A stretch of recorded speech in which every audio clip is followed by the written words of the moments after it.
Eu confesso que eu era um dos poucos que não estava levando muita fé na série X-Men 97. Afinal, eu não assisti a série dos anos 90, eu ainda não era nascido, ou se era nascido, não conseguia ainda assistir e entender algumas coisas. Porém, quando eu dei a chance para o primeiro episódio de X-Men 97, meus amigos, a minha cabeça abriu de um jeito como se fosse aquele meme enorme da expansão de cérebro. E eu devo dizer pra vocês, X-Men 97 é a melhor coisa que a Marvel tem feito nesses últimos anos. Quer conferir a minha crítica sobre a temporada toda? Então vem comigo logo depois da vinheta.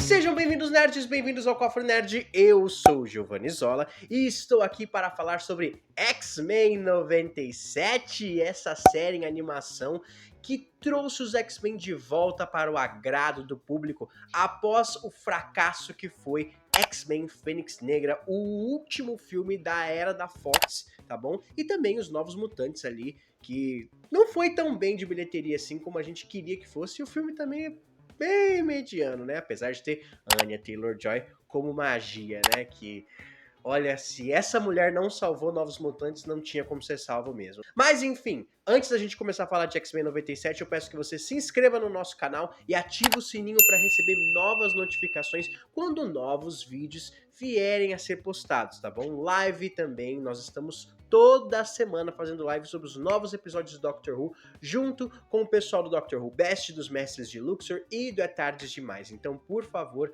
assista, se inscreva, deixa o like, tudo como manda o combinado, tá bom? E aproveita, siga o Cofre Nerd nas redes sociais e veja também os nossos episódios de podcast. Além do nosso podcast, o Papo de Sexta, aqui no YouTube, nossos podcasts também estão nos agregadores de podcast mais próximos. Então agora vamos lá, vamos falar sobre X-Men 97.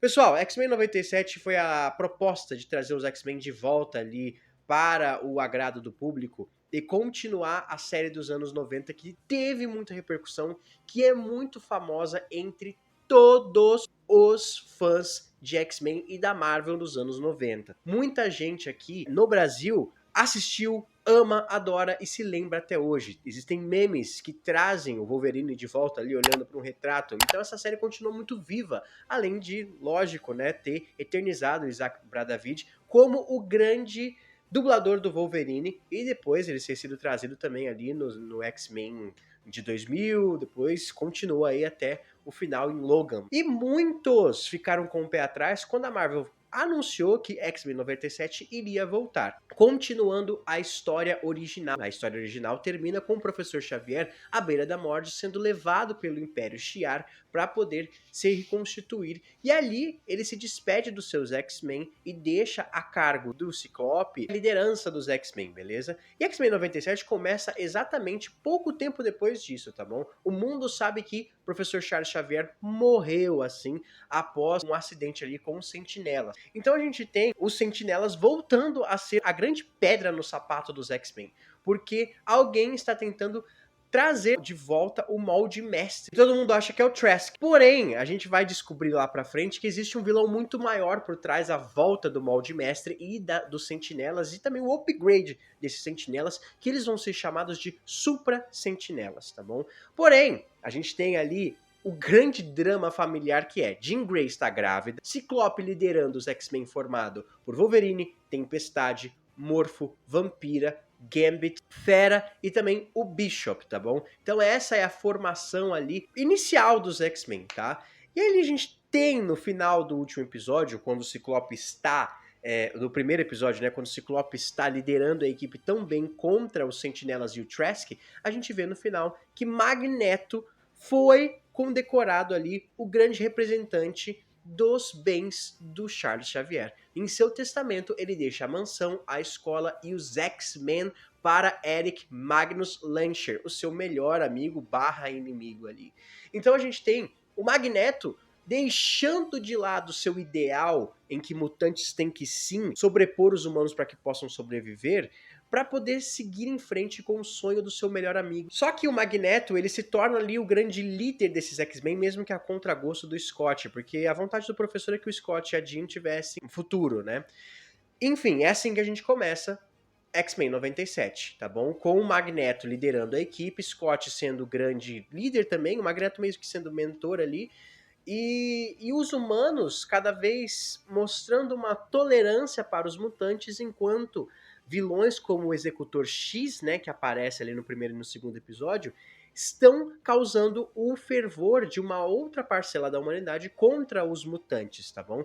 A humanidade tem uma grande dívida com os X-Men, isso é inegável, porém, os mutantes ainda continuam sendo odiados por uma grande parte. E é isso que X-Men 97 fala. Fala sobre preconceito, fala sobre aceitação, fala sobre tolerância em como as pessoas apenas toleram uma parte, uma minoria da sociedade, sendo que, na verdade, elas deveriam ser aceitas e amadas pelas diferenças. Tá? Porque graças a essas minorias que a gente tem uma grande parte da sociedade funcionando, tá bom? Porque foi graças aos X-Men também, aí você leva pra dentro da série, graças aos X-Men que o mundo foi salvo várias vezes. É impressionante o quanto o X-Men 97 consegue trazer mais uma vez essa crítica social. E pra quem fala que Ai, colocaram lacração nos X-Men. gente, os X-Men não só tinham essa lacração, tá, nos anos 90 na série animada, como nos anos 60, em que eles foram criados pelo Stan Lee e o Jack Kirby. Meu Deus, se você fala isso, você não conhece os X-Men na sua íntegra, na sua essência, tá bom? Porque X-Men sempre foi uma crítica social à parte da sociedade que é marginalizada, é deixada de lado e sofre preconceito diariamente. Tá bom? É lógico, todo mundo vai ter afeto por eles, porque eles são heróis aqui, né? Nós que estamos assistindo. Vamos ter afeto pelos X-Men porque eles são heróis, têm poderes, etc.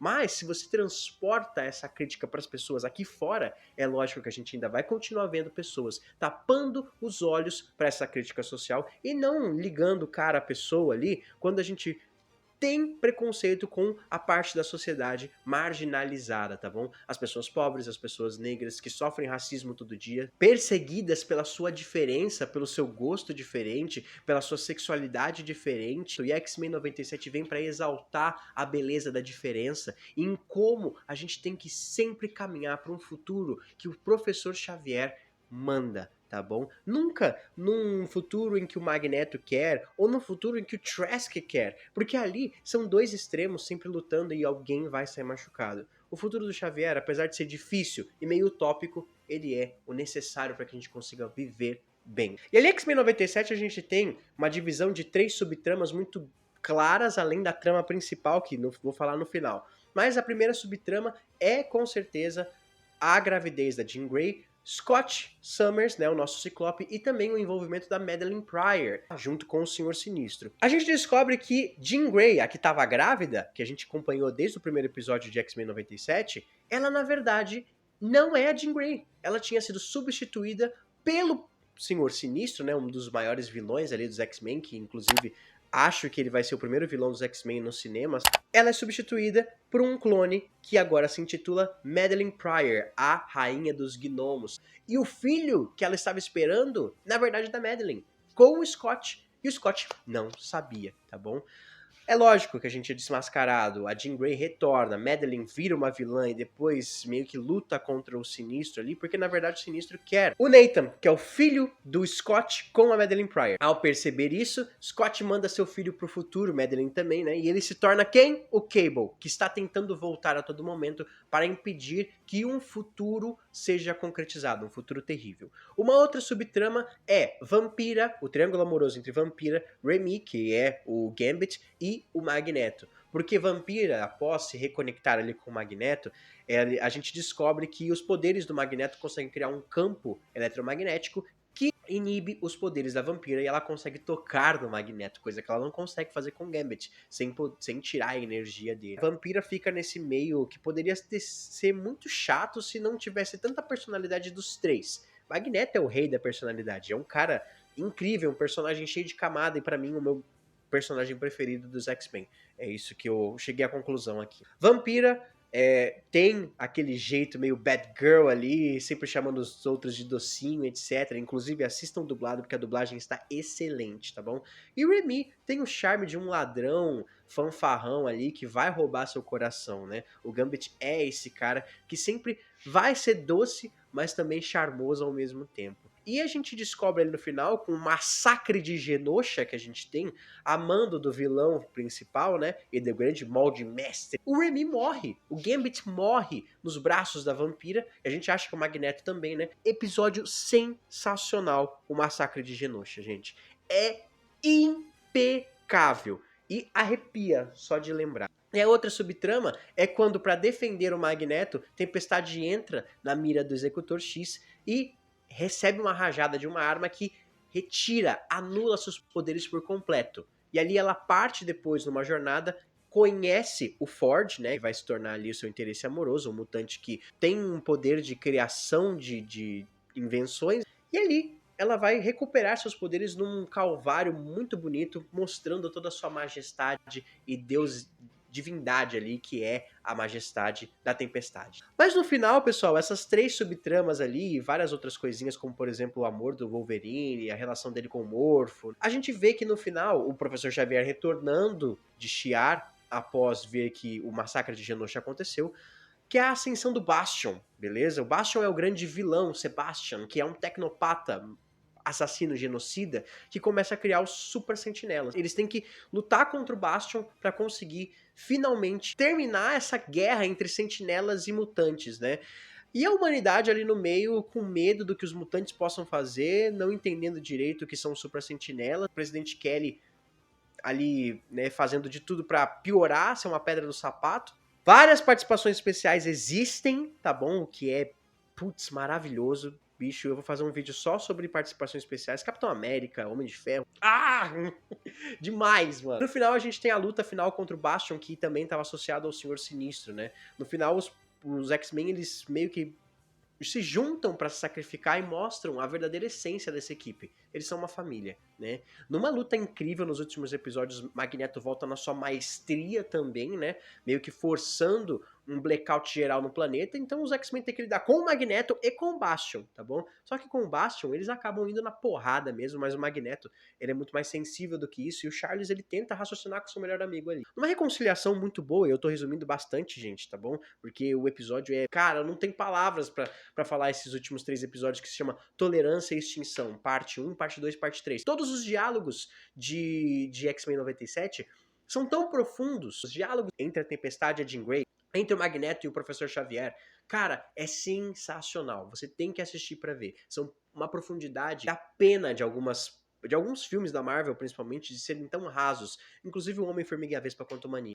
No final, Bastion é derrotado ali, mesmo que o Scott estendendo a mão pra ele, porque afinal ele é uma espécie de mutante tecnopata ali, mas o Bastion é derrotado. Os X-Men, na sua essência de uma família, eles conseguem impedir que o asteroide M, que o Magneto lançou lá no espaço, seja derrubado na Terra, né? Magneto se reconcilia com eles também, é graças a ele que eles conseguem salvar a humanidade. Só que no final, algo acontece. Jubileu e Mancha Solar ficam com Ford na Terra, porém o resto dos X-Men, eles meio que são dispersados no tempo. O Bishop retorna para ajudar o Ford a arrumar uma nova equipe de X-Men, porém, os nossos queridos X-Men estão sumidos, né? No tempo, dispersados no tempo. Jean Grey e Scott e Ciclope estão no futuro, onde eles conhecem uma versão criança do seu filho, do Nathan, né?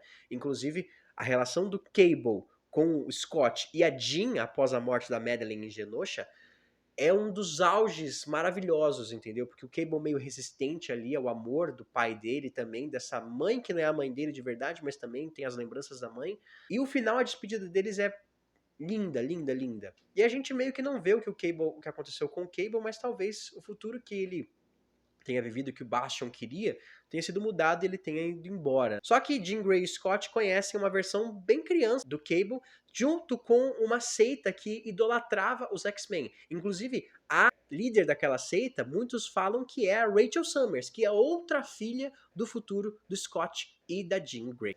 Professor Xavier, o Fera, Magneto, Vampira e Noturno, que também integra a equipe da metade da temporada para o final e ajuda a derrotar o Bastion, chegam ao final, no passado, onde eles estão no Egito Antigo e conhecem Ensabaur, que é a primeira encarnação do primeiro mutante, Apocalipse. Ele que retorna no presente, tá bom?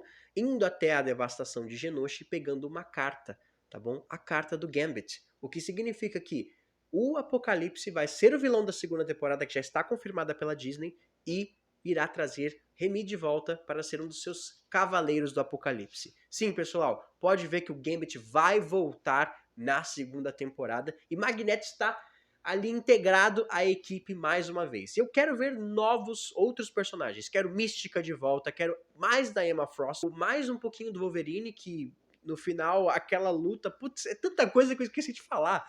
Magneto e Wolverine no final, um ferrando o outro, e o Magneto tem uma das cenas tiradas dos quadrinhos mais maravilhosas, onde ele, cansado de lutar contra o Wolverine e contra o Logan, após ele ter sido apunhalado pelas garras de Adamantium, Magneto força o Adamantium pra fora do Wolverine brutalmente, deixando ele entre a vida e a morte. Cara, que cena!